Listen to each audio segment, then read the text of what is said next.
I'm here again at Crampton Moore Leeds on Black Friday. This is the 2021 version, and I'm going to run through some of the strengths and weaknesses of various TVs from different manufacturers. And standing beside the Samsung flagship 4K Neo QLED television, and this is the 65-inch model, but it is also available in 55-inch, 75-inch, and also 85-inch screen sizes. And what I like about Samsung televisions is their light output and the lack of burn-in, because it is using essentially LED LCD technology, but new for 2021. They're using mini LED technology, which means that it is capable of more local dimming zones, which allows for better light control, deeper blacks, higher contrast, and naturally with QLED televisions, you get this really high color volume, which makes vivid colors pop more, especially at high brightness. You get to maintain the color saturation.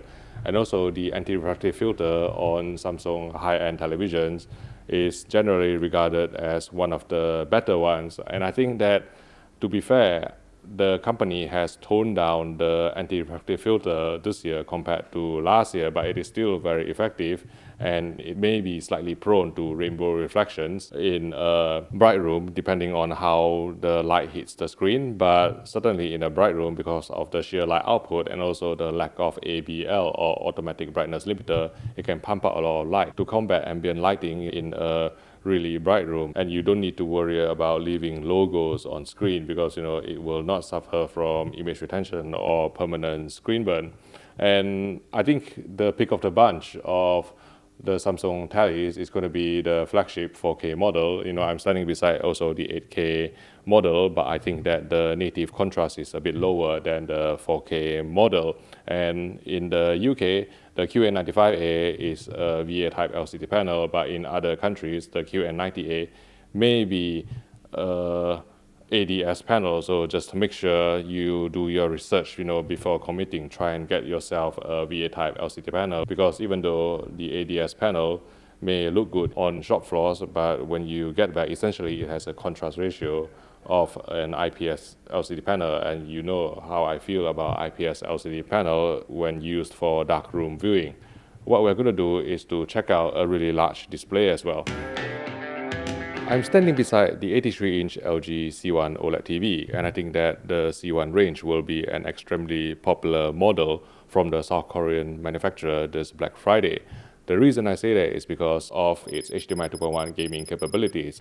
LG OLEDs, especially the higher end ones, are the only ones on the market that is compatible with 4K 120Hz Dolby Vision with the Xbox Series X, and it supports G-Sync, it supports AMD FreeSync Premium, and it supports ALLM HGIG in the most competent manner among TV manufacturers. And I think for a console gamer or even a PC gamer, I genuinely don't think that you can look past an LG OLED this Black Friday.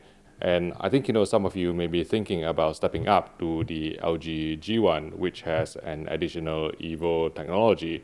And the Evo technology comprises the Evo panel and also some additional processing of the Alpha 9 Gen 4 processor. But from doing side-by-side comparisons of the LG C1 and also the G1, I think that the difference is minute because of how our eyes perceive luminance in a logarithmic manner.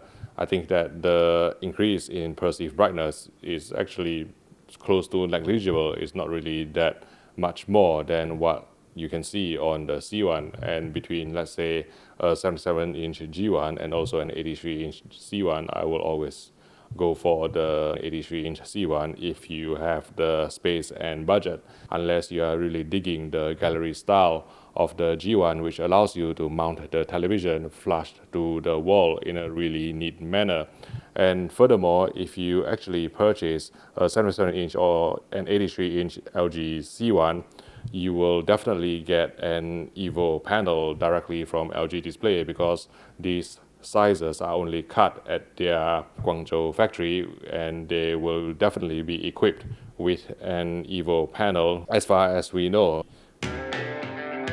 So I'm sitting beside the Sony A80J, which just won the Best TV of 2021 in our annual shootout, which was done in conjunction with Crampton Moore Leeds. And there are many reasons why I like this TV. obviously Sony's own class-leading gradation, upscaling, and also motion. But particularly on the A90J, there is an additional metallic heatsink that serves to dissipate heat in a more effective manner to firstly allow for higher peak brightness, but also secondly to reduce the risk of image retention and also permanent screen burn.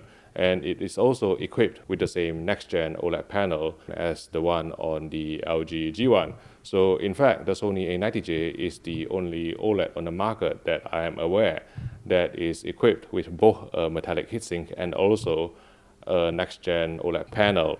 And that will probably let this TV, create very impactful HDR. And I'm particularly impressed by how the Brava XR processor can saturate the brighter colors in a more effective manner than what we've seen on other WRGB OLEDs, which tend to suffer from white subpixel dilution effect at high brightness.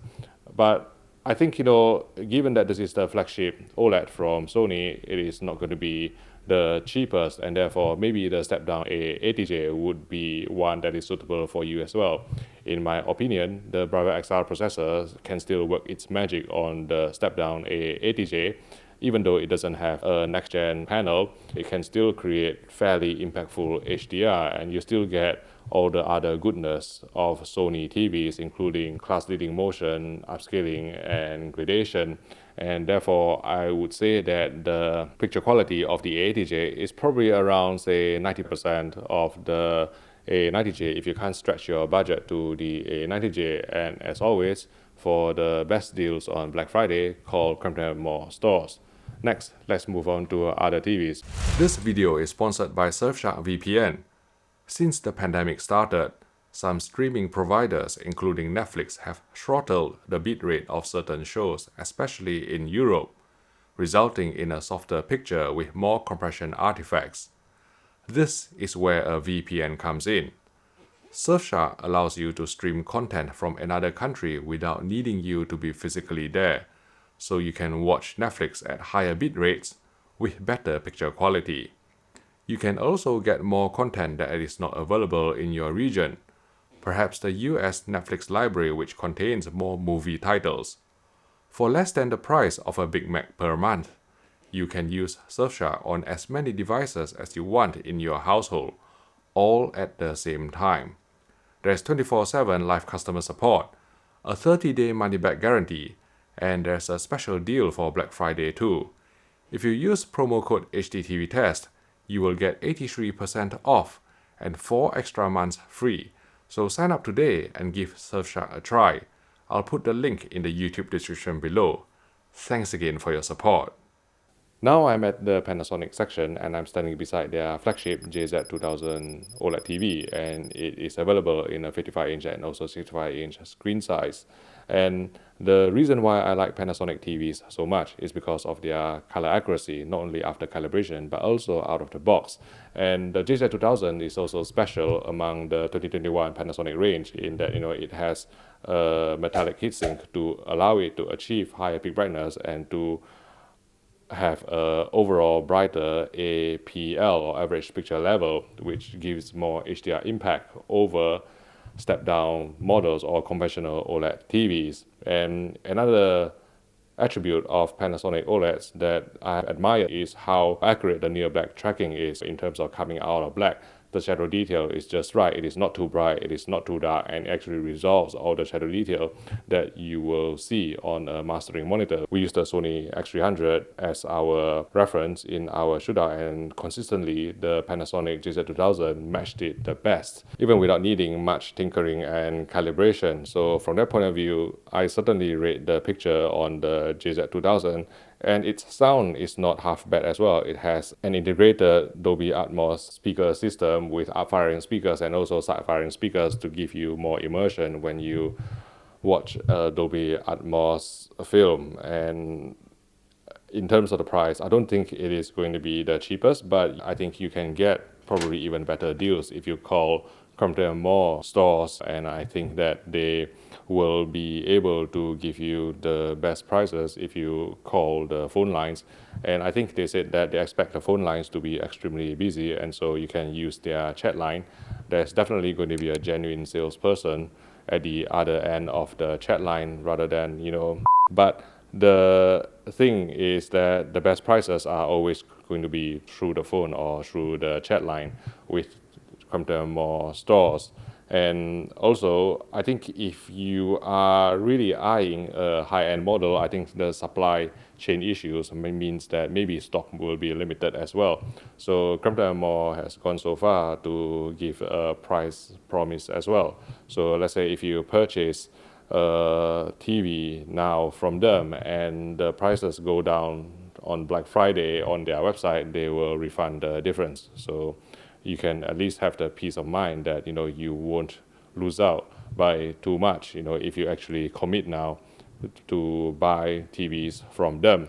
And also I am doing a pre-calibration service with them as well. You can get these TVs pre-calibrated before being sent to you at an extra price. Happy bargain hunting!